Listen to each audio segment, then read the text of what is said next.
we will be learning about G12, you guys.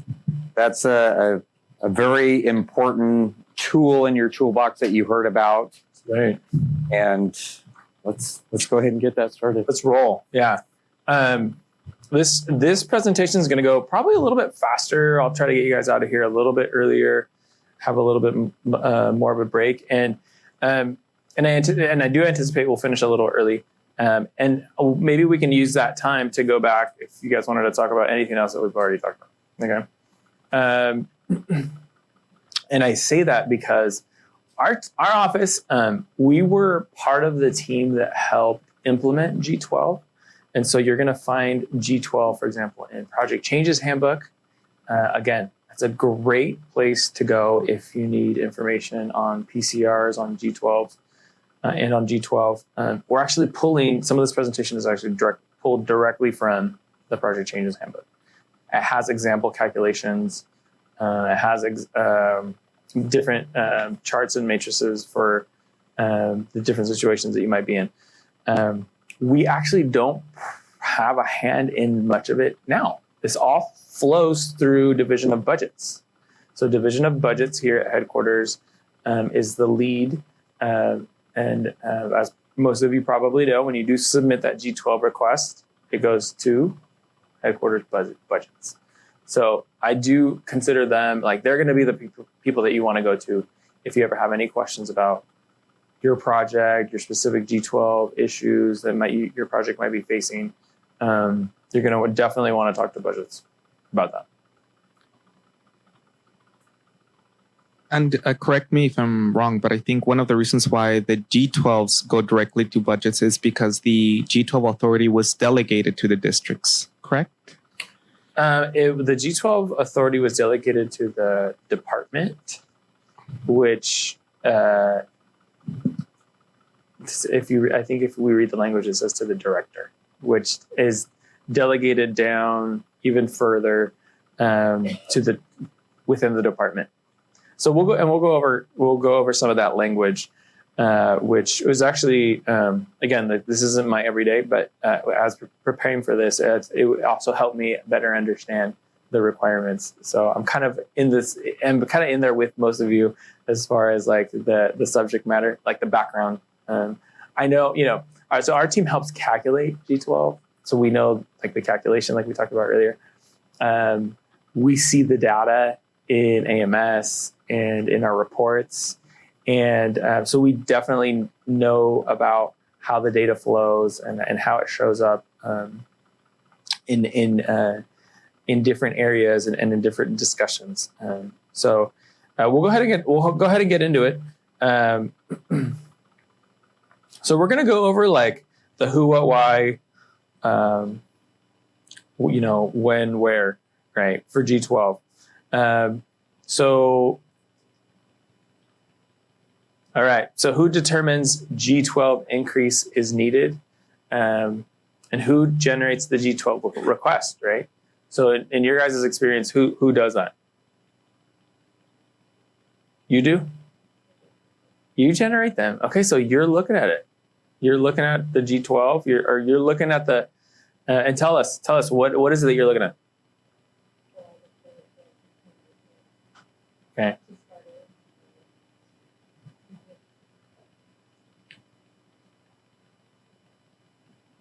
I utilize CTIPS in the project reporting system to fill in all the necessary information, and then I let the PM write the story. Awesome. You hear that? Is that kind of what everybody's doing?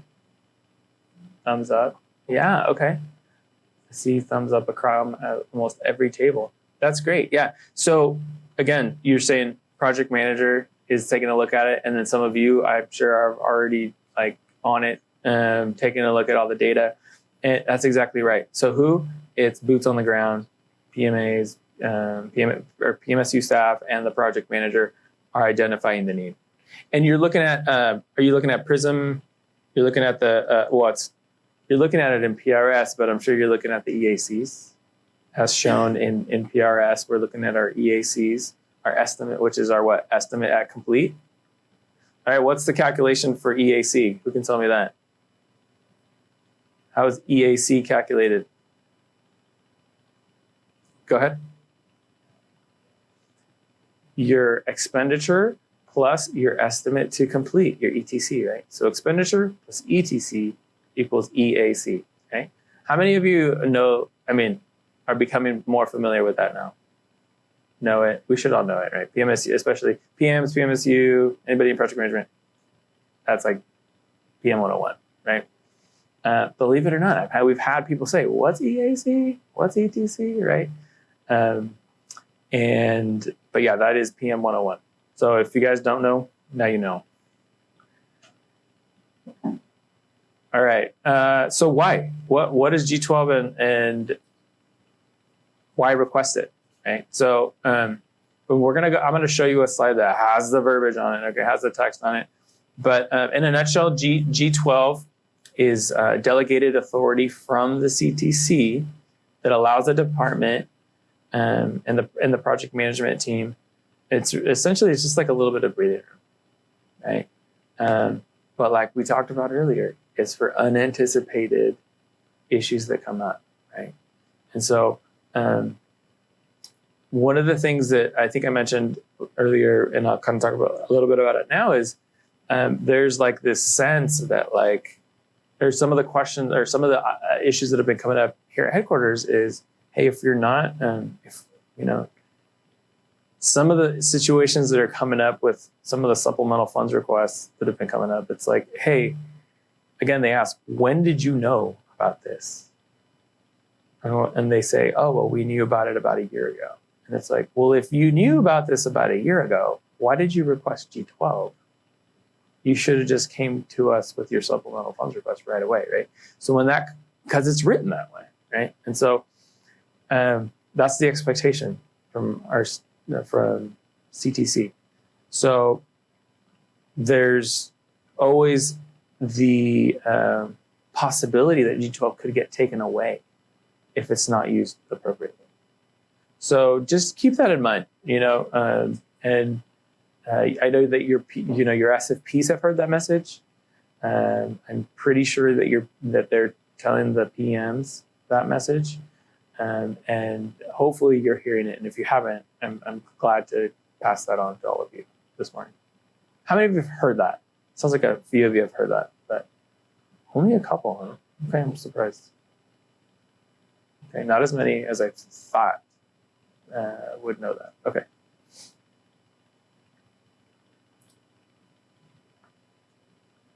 Okay.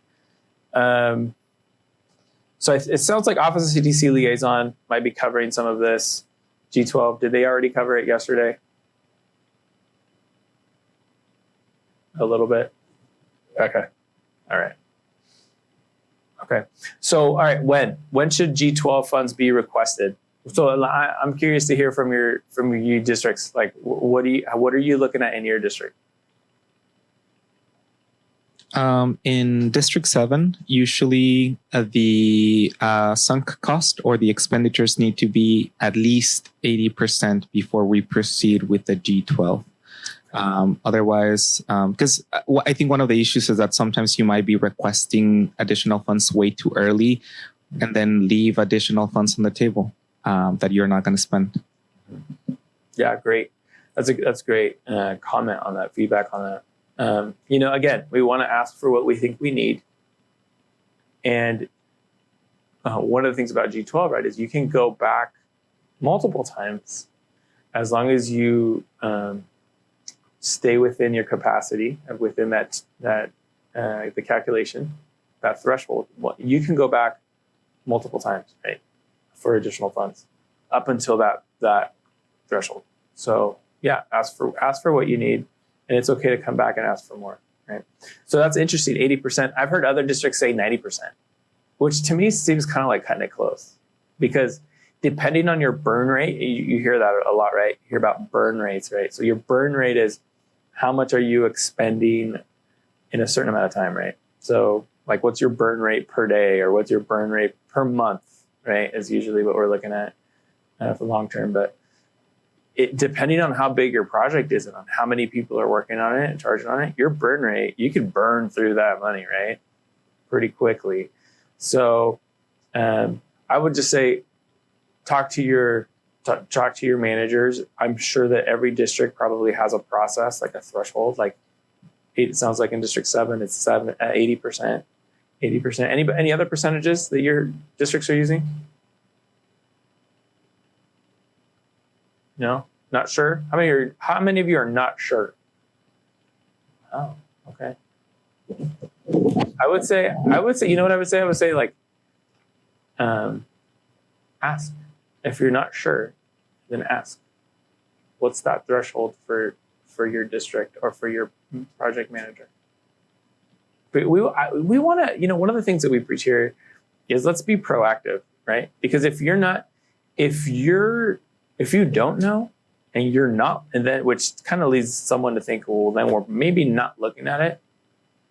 Then you might find yourself in a situation where you ran out of time to request the appropriate amount of G12, and maybe now you're looking at maybe potentially a supplemental funds request. I don't know. Just depends on timing. And again, supplemental funds requests, I don't want to go as far as to say that they're bad, but they're they can be problematic. And usually your district director needs to go before the CTC to ask for additional funds, right? So, we don't want to put anybody in a bad position. But sometimes those projects are, yes, unexpected issues will come up, and as long as we have a good story, we can definitely hold our head high and say, hey, this is what happened. We need these funds for this specific reason that came up that was unexpected.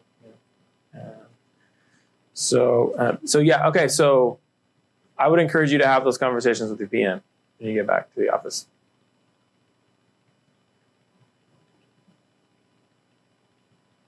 When you do a supplemental to award, that also eats your G12, right?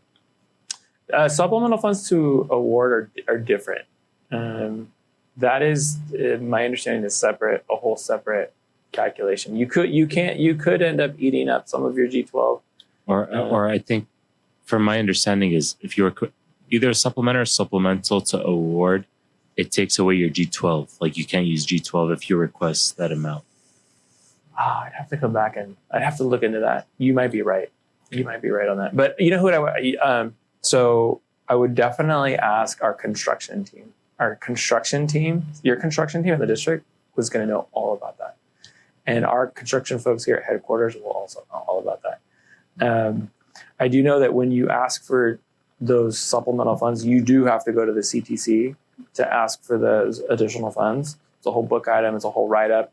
And I would not be surprised if your G12 is gone. That is in alignment with what we just talked about for support phases. If you already know you need support, you're not going to get G12 anymore. If you already know you need supplemental funds on a support phase and you go and request it, you don't get any more G12. So that is in alignment with that. So I would not be surprised, but I would confirm it with your construction team. They're going to know. Great questions, and things that we need to consider, right? Because if you don't have any more G12 available, then that's not an option anymore. And then you're going to have to watch your budget like a hawk, right? To make sure that your teams are not overexpending. So you might have to, let's talk about that actually. If you're getting up to your, expenditures get up to your budget, what kind of tools do you have to prevent or try to prevent from overspending? Overexpenditure is bad, by the way. We don't talk about that enough, but overexpenditure is bad. So what kind of tools do you have at your disposal to help the PMs in that area? What could you do? I'm curious to know what the team here thinks about all that. Yeah, go ahead. I run weekly expenditure reports to track to see who's charging, and I compare spending per week. So when we're getting closer, I can be like, hey, this is how much is left in our budget. That's great. So burn rate per week is what I'm hearing.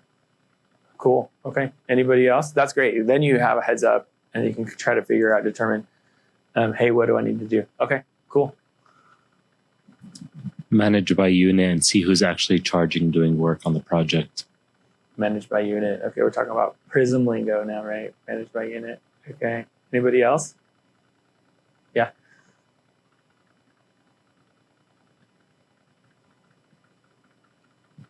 Kind of just adding to like what you're saying, we use PRS to see like units that have dropped down to 0 and then managing by unit, stopping them from charging. If they need a charge, they can ask. Or if we know that they're going to need more, just reach out to them, see. So you said ETC 0, ETC 0. So that's another Prism term that we're talking about here, right? And then I like what you said. You kind of said it really quickly, but you said, I don't know. Well, one of the options you said was like turn it off. Is that what I heard you say? So we're talking about like turning it off from open, not being open for time entry, right? Is that kind of what I'm hearing, or removing that particular team potentially from being able to charge? Go ahead. I think one of the ones that hasn't been mentioned is reaching out to your functionals to reassess their ETC needs, their remaining ETC needs. Mm-hmm. So maybe another unit has extra hours that they're not going to use potentially, and you can move them to somebody else who does need them. Is that what I'm hearing? Okay, great. What do we think of EAR? What do I personally think about EARs? In general, nobody wants an EAR, right? Like, so who doesn't know what an EAR is? Who does not? Okay, cool. So an EAR is an expenditure adjustment request. And what that means is you got to go fix what's in AMS. Okay, that means there was some kind of weird charging that should not have happened and somehow got let through, and now you got to fix it. And the only way to fix it is with this special EAR process where they manually now are adjusting the numbers in AMS. And those projects then they have issues with their data, especially low-level data where all the charges that come in. So it creates kind of a nightmare.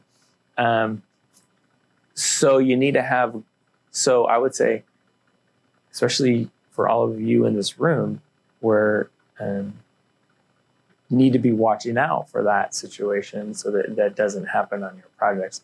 Now, sometimes it will happen just because of the way the work plans are set up. You thought you had the right plan going forward. You thought you had the right resources and the right phases, but it turns out you didn't. So oftentimes you may not even realize it until after the fact. So it's not like I don't want you to think like, oh, it's my fault, I need to be on the lookout. As long as you're building your work plans correctly, the right way to start off with, you should be fine. It's only really when you get kind of later in the game, especially like in construction, like once you start getting into construction, you really want to make sure all your units are charging to the right phase and to the right tasks. I see it more on the construction side, I think is where the issues usually come up. I see hands raised in the back. I did an EAR for $4 on phase 0. Okay. They didn't want me to go over. What happens if you go over at $4 on phase 0? I mean, by the letter of the law, it depends on the program, okay? It depends on the program. There are some programs that have they're much more stringent than others, okay? I'll say, let me start there. And then it also depends on like when the project was allocated, like time, like what time frame. Because so for example, pre-2016, right? We did not allocate by phase for shop projects. It was all one lump sum that was given to a project for all phases of work. So we didn't have to do some of the things that we're talking about now on shop projects back then. But now that we do allocate by phase, we are expected to stay within the current rules, our current budget, G12 supplemental funds amounts. And yes, there could be a potential for $4. I'm surprised that that would happen because one of the things that our office does take a look at is when projects reach CCA. So you guys know, when projects reach CCA, 6 months after CCA, we put those projects into a report that goes to the CDC. So when that happens, we see some of these over expenditures, okay, that are in the system. What we ask, and Reza does this on our team, he asks that the districts correct that because they're required to, first of all. But usually the way that gets corrected, typically, especially for support phases, more specific, is they have to go back and look at timesheets and adjust those.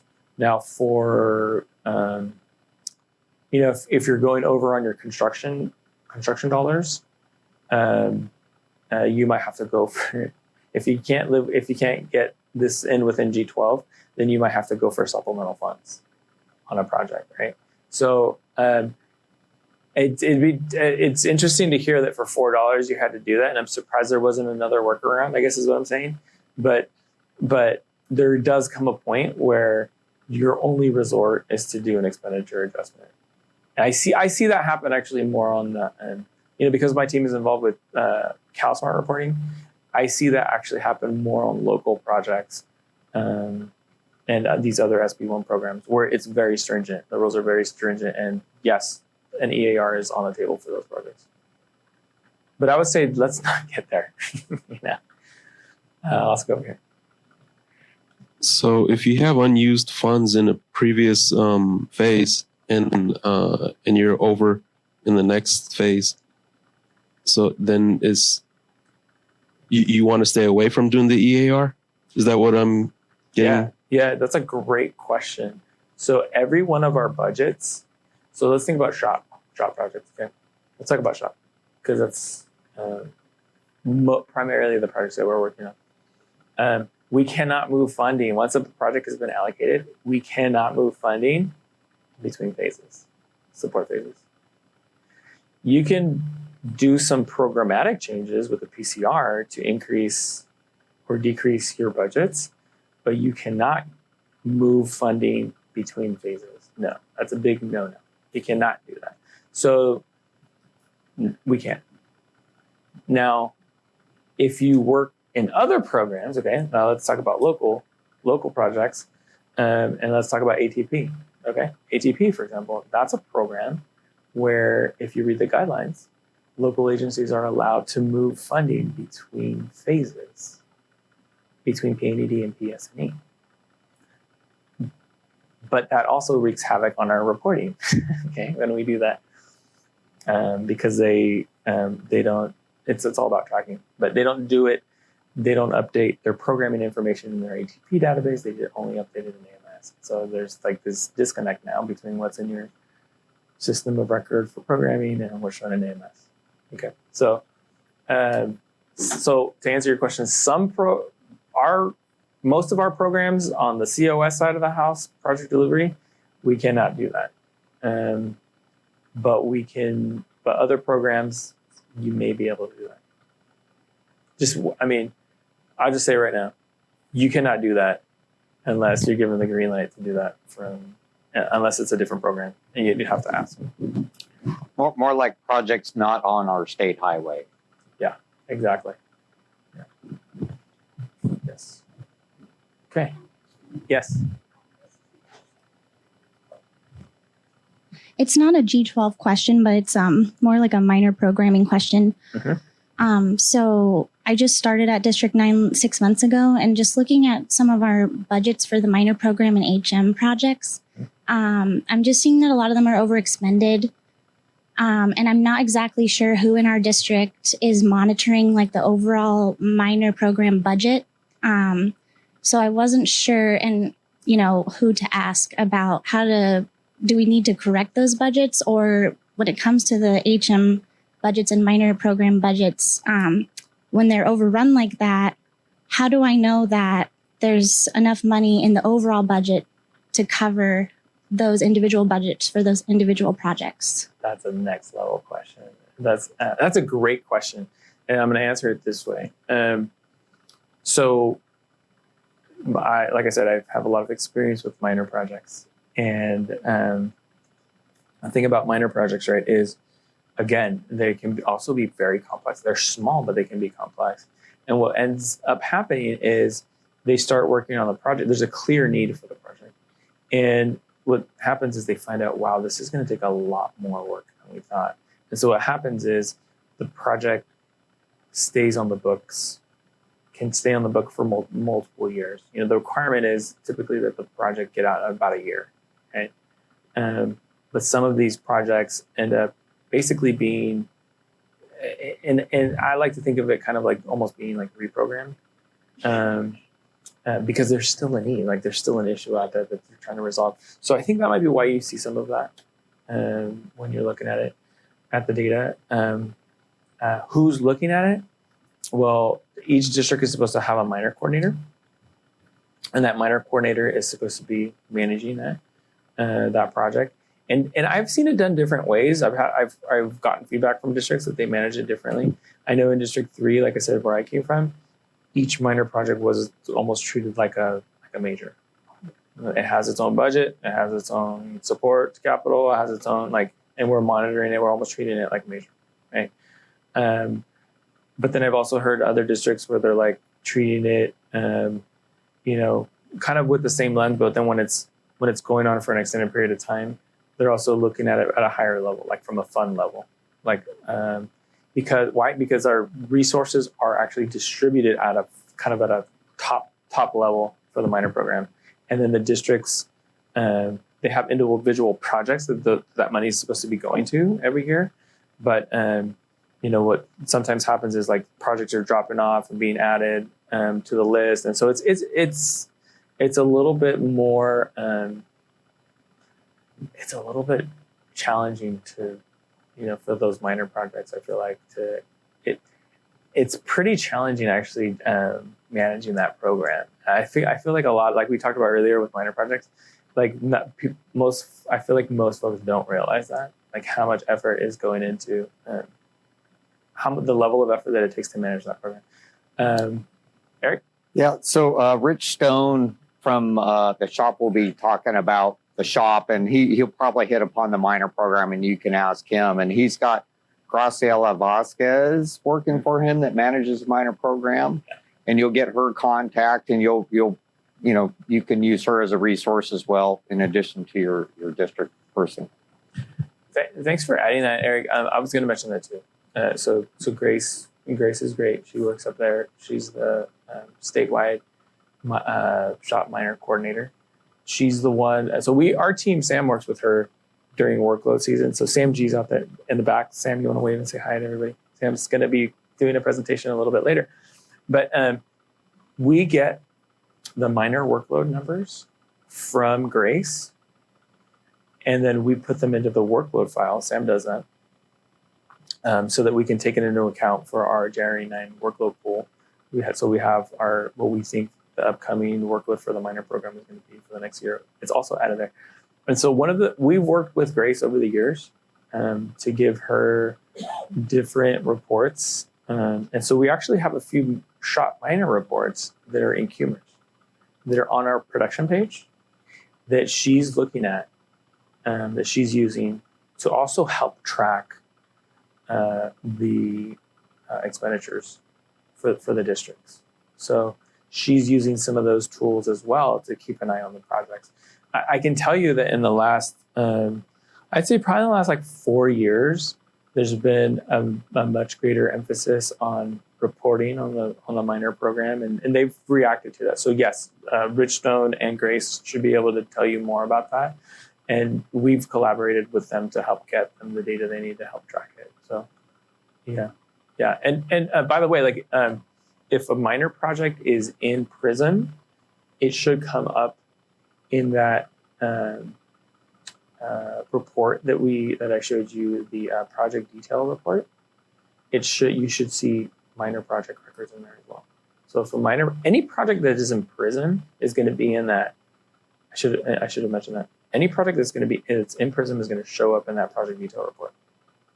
local, minor, whatever will be in that. Maintenance, even maintenance projects will be in that report. Yeah. Wow, that was a big tangent there, you guys. That was good though. All good. Helps fill in the time. Okay, so let's get back to G12. So where do we send the completed request forms? We're talking about filling out request forms. We have to fill out a request, right, for G12. Who's seen that request form? About half of you. Okay, so I'm thinking about like support, right? G12 support. You're going to be handling the G12 support, right? For the most, that's probably going to be like when you talk about G12, it's going to be for the support phases. Most oftentimes is what you're going to be having to deal with. So you've seen the form. Okay, so who do we send it to? Who? So who's COS specifically? Capital Outlay. So, and where do they reside? Sacramento. Yeah, okay. Where in Sacramento? What division? Do we know? Come on, somebody. Budgets, right? Division of Budgets. It's Division of Budgets is the one who is that goes to. Right. So we fill out the memo, we put in the request, we send it to Budgets. Right. Okay. So we're gonna take a look at that. We're gonna take a look at that process a little bit here in the next few slides. Any questions before I go on? Yeah. Sorry, this is a really quick comment since you were going over some of the things that you can do before going for the G12. I think one that we forgot to mention was doing similar to EIRs is technically, it's like sometimes it can go hand in hand. It's like doing timesheet corrections. Sometimes it depends on the timeline. You can do timesheet corrections. The problem is that is problematic because it's hard sometimes to go back. Sometimes people retire. Sometimes people are not accessible. So the best thing to do is monitor, like it's to be proactive, monitor projects throughout.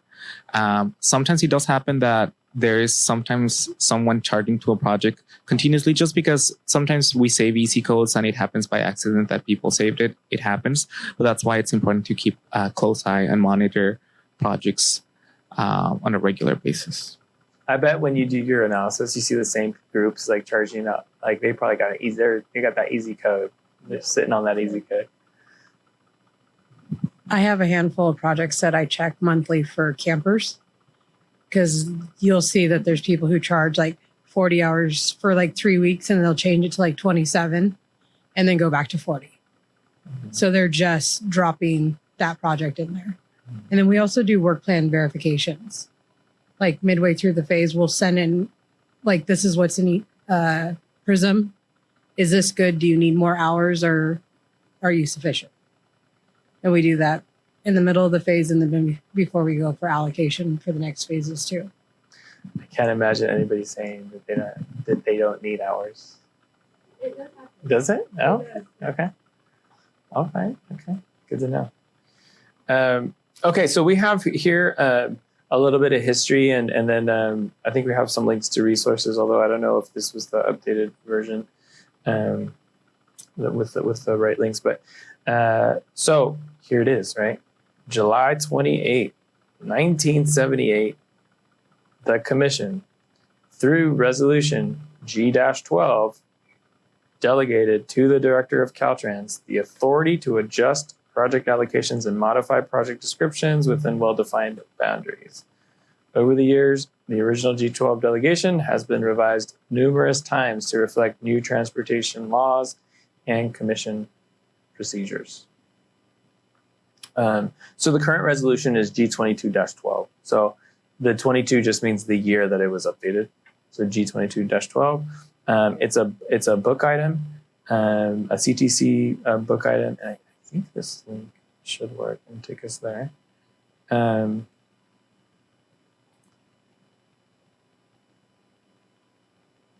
we go.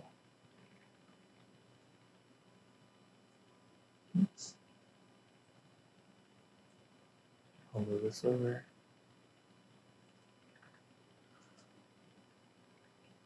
Okay, so here it is.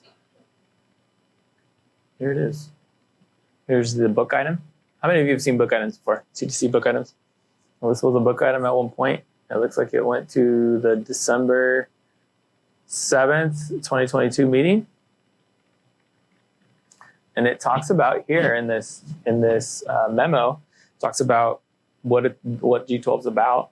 And then it's also talking about some of the changes, right? So if you wanted to know like, oh, what's different from last time, you should hopefully expect to see that here in this document.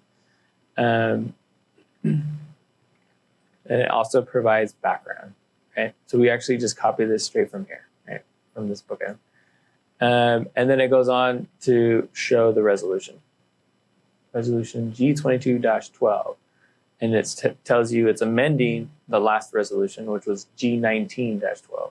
So the previous version of this was in 2019, and the most current version, this resolution is from 2022.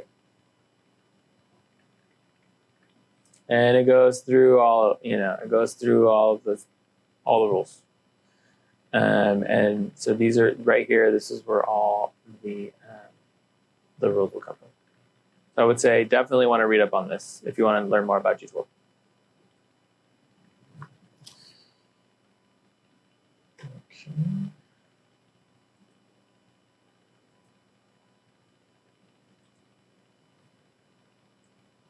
All right.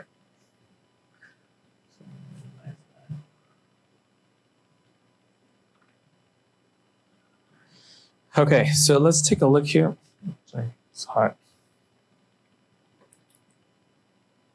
All right, let's take a look now at this request form.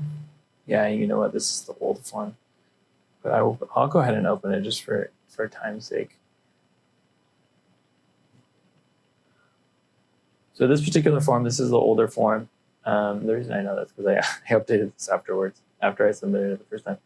But let's just take a look. Even if it's the old form, we'll just take a quick look at it. And I'll actually navigate to where the latest and greatest form is for G12 support increases.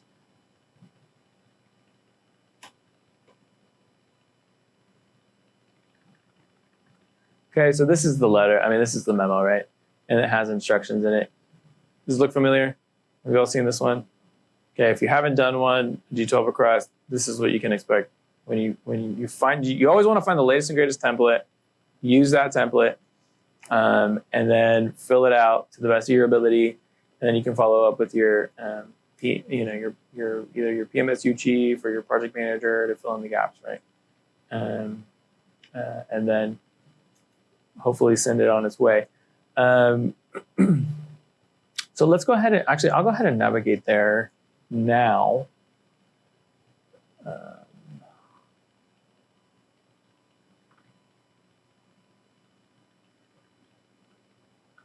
So I'm going to go to OnRamp and I'm going to go to budgets.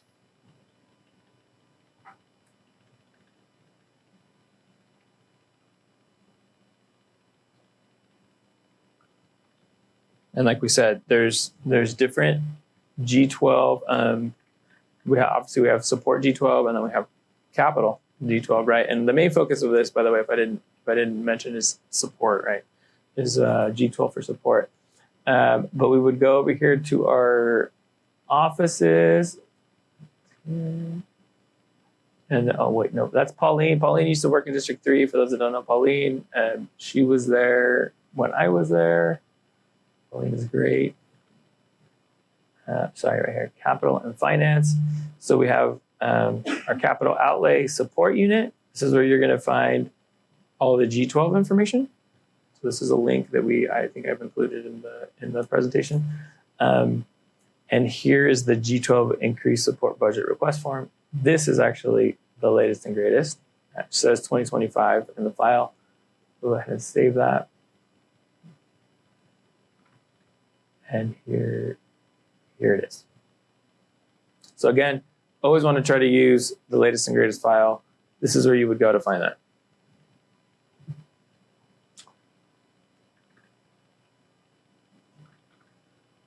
also on this page, they have the let's see.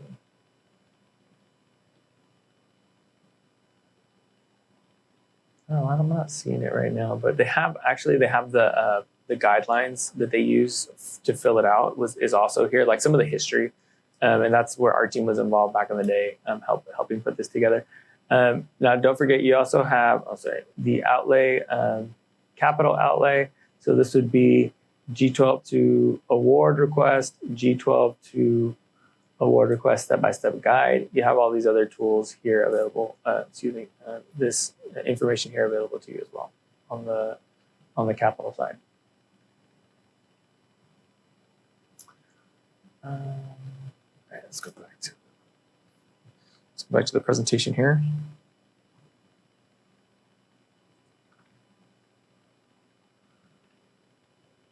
Okay.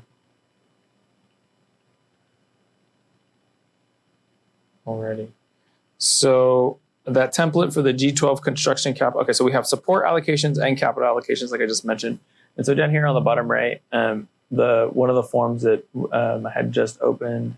Actually, this is actually good too. So here's information on supplemental funds if we need supplemental funds. You can also read, this is headquarters construction website, and Mohan Banali, he was actually most recently a project manager in District 3. So he's understands all the pain that you all go through with all this, and his team help manages provide input on G12 and supplemental funds for construction. So here's another resource for you all.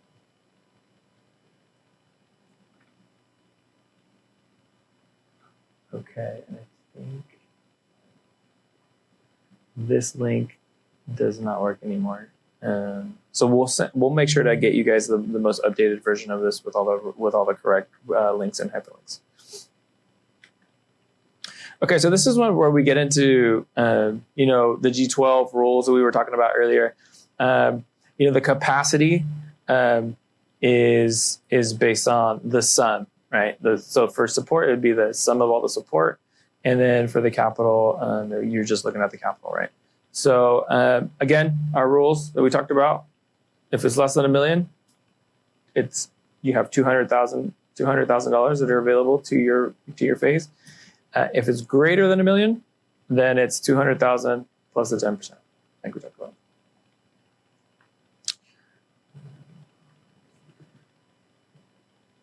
Okay. Now, again, remember, there are a couple exceptions to all of this, right? The first one that comes to mind is right-of-way capital, right? So this G12 really only applies to phases that are allocated by the commission, or phases that are allocated by the commission. Now, that's a little bit deceiving because some of the STIP phases are not allocated by the commission, but you still have G12 on them. But at least for SHOT projects, like if SHOT projects, a good rule of thumb is like if it was allocated, then you typically will have G12 associated with that. So let's talk about right-of-way capital, right? Because right-of-way capital is a little bit different. We only allocate right-of-way capital if it's 10 million or greater, right? And so that's the one where if it's less than 10 million, the right-of-way capital, you won't have any G12 available. It's handled by the right-of-way annual allocation.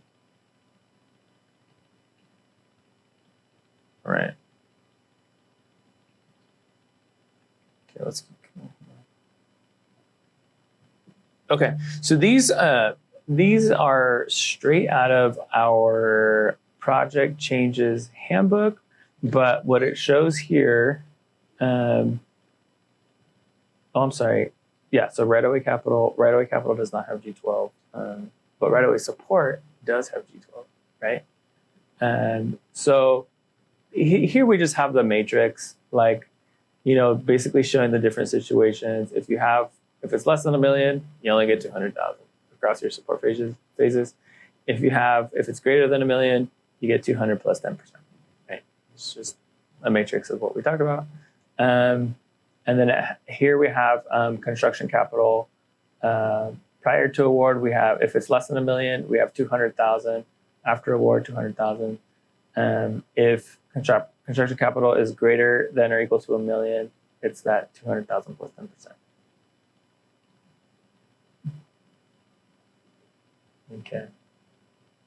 And like I just talked about previously, for right-of-way capital G12, it only applies to 10 million, a project that is programmed for 10 million or greater.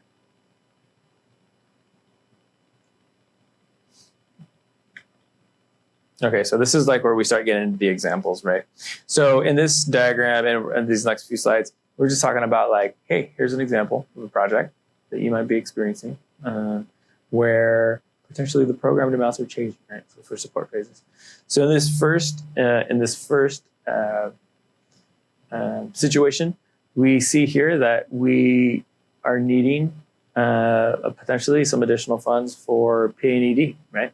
And so what do we got to look at? Well, we got to look at what's the total, right?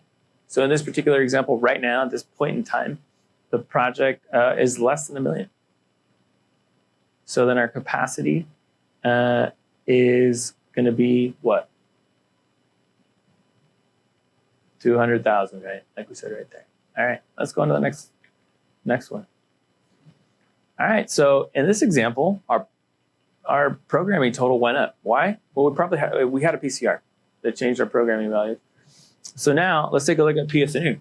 Now, if we look at the total, it looks like it's greater than $1 million, right? So now, what are we going to use for our calculation?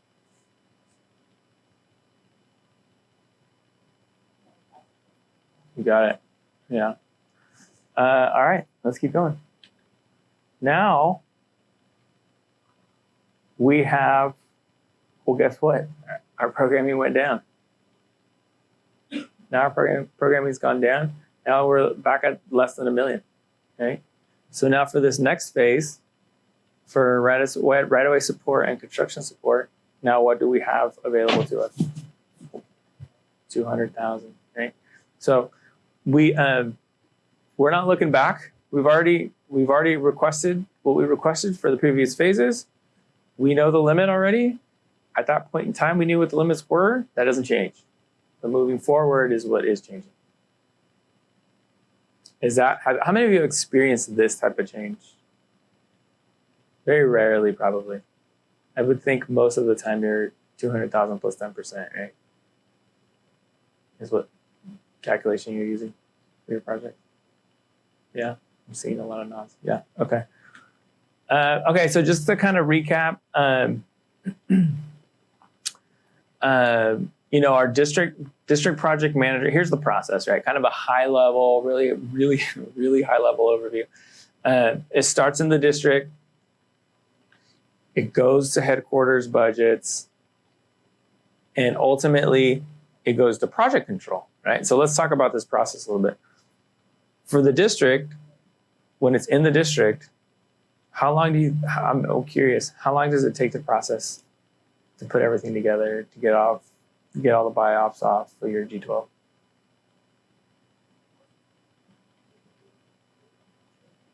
Two weeks.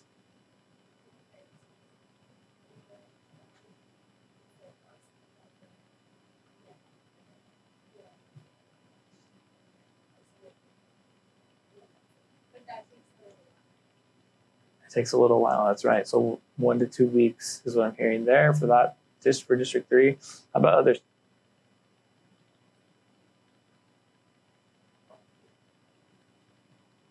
Okay.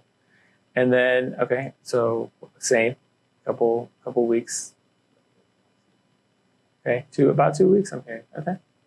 In both large and small districts, okay, or large and medium districts. Okay. Anybody else? Okay.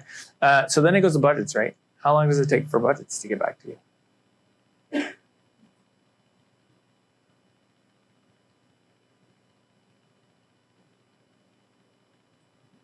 Do we know? How long does it take? Are you aware? Like, do you get the notice when they approve it? Not sure. Okay. Like a week? Less than a week? Okay, good to know. So I used to be in project control, and one of the things we used to do, like after 2 weeks, we'll just check AMS, see if it shows up on the headquarters side budget, and we'll just increase our side of the budget. Okay. Can you repeat that one more time? Usually it takes like 2 weeks for the process, but like we don't get any notification. And as a project control, we used to just check the AMS to see if the budget increase showed up, and then we'll increase our end as well. When you say you increase your end as well, what are you increasing?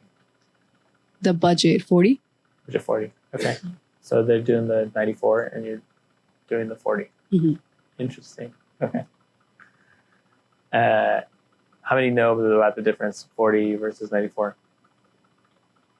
Budget 40, budget 94. It's a project control thing, right? It's fine. We don't have to go over it. It could, but when they're not the same, it can create issues on your in AMS for your reimbursement, mostly for reimbursements. Okay. So then, how long does it total take to get that request from the time it gets started all the way to you see the budget's updated in AMS? Would you say a month? About a month. Meanwhile, everybody's still charging or not charging? You might have to turn them off. I get the reason I'm asking these questions is because that's the point, right? Is like you might find yourself in a situation where you gotta turn them off, right? It's closed for time entry, right? It's not open for time entry, right? Till I get this request to go through, right? And so just another thing that needs to kind of get checked so that we don't overexpend prematurely, right? Because I believe the letter of the law is we cannot overexpend. If we overexpend, then we lose a G12 authority. So monitoring that becomes very important. Very important. Yeah. Have you ever had to get in contact with your project control or with people to find out how the G12 is going? I'm curious to know about that.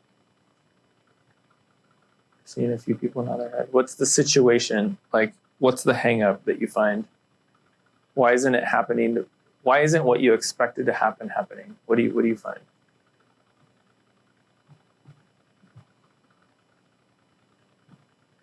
Is it just timing?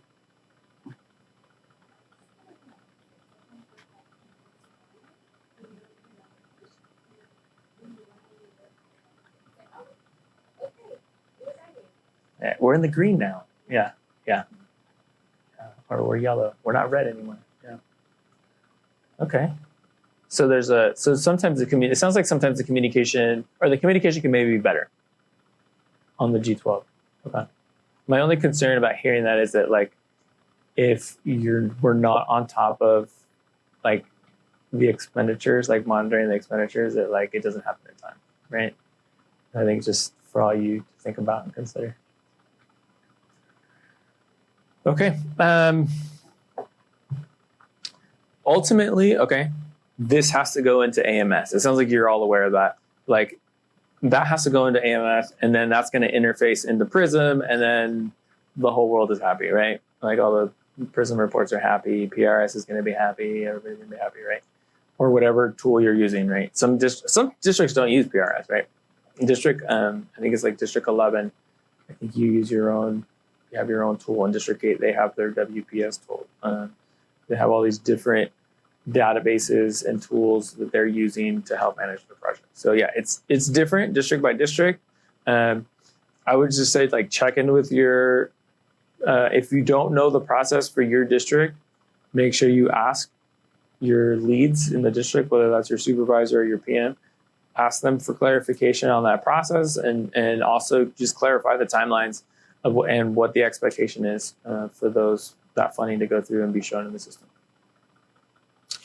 All right. So with that, that's all I had. Are there any questions on G12? Hopefully we can answer them. No. One question over here. 2, 3 questions maybe. Yeah, can we go a couple of slides back? Yeah. Here, for PSNE, why is 230? I think because at that point in time, that was what the calculation should have been.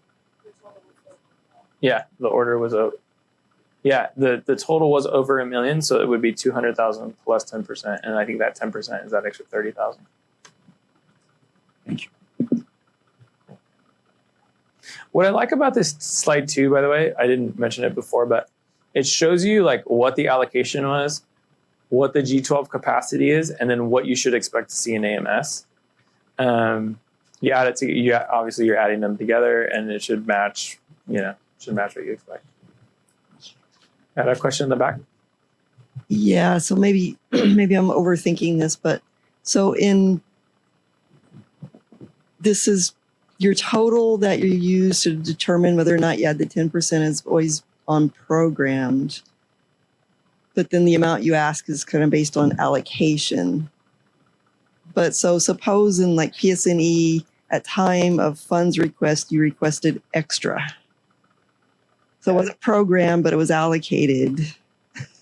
Yeah. We're just, So You see what that's a I'm great saying? question. We're just using the program amount here. Okay. Right? So So we're it just, doesn't matter if you allocated extra. not for upfront. support. For capital, it does matter. Okay. I do want to talk. I do know that much. So for capital, your G12 amount is going to be calculated based on your allocation. Okay. So there is a difference when it comes to construction capital. The reason I know that is because I'm in the process of updating a report, one of our reports, for that scenario. Mm-hmm.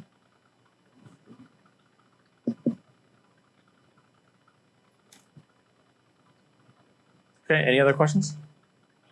Everybody's like, no, I want lunch. I want food. Okay, well, thanks everybody. Let's give Horatio a big hand. Would you all agree that he is the guru of this? No, not for G12. Did somebody say no? I said no. I will say for G12, I am not. Okay, go talk to budgets. Talk to budgets. That's our key takeaway? Yeah, Talk to budgets. talk to budgets. Tammy Hernandez and her team, I believe, are the handles the COS support. Reach out to them if you have any questions at all. They're great to work with, and it sounds like they're super responsive to approving your guys' requests. They're a great team. That's a really good team. I will say, about our headquarters teams, most of them are great. Like working with Jaime and his team in programming. Everybody's super responsive. We're here to help support the districts, try to get you what you need, answer any questions that you may have. And so they're all really good to work with. So hopefully you've gotten that experience. Yeah. Thank you, Horatio.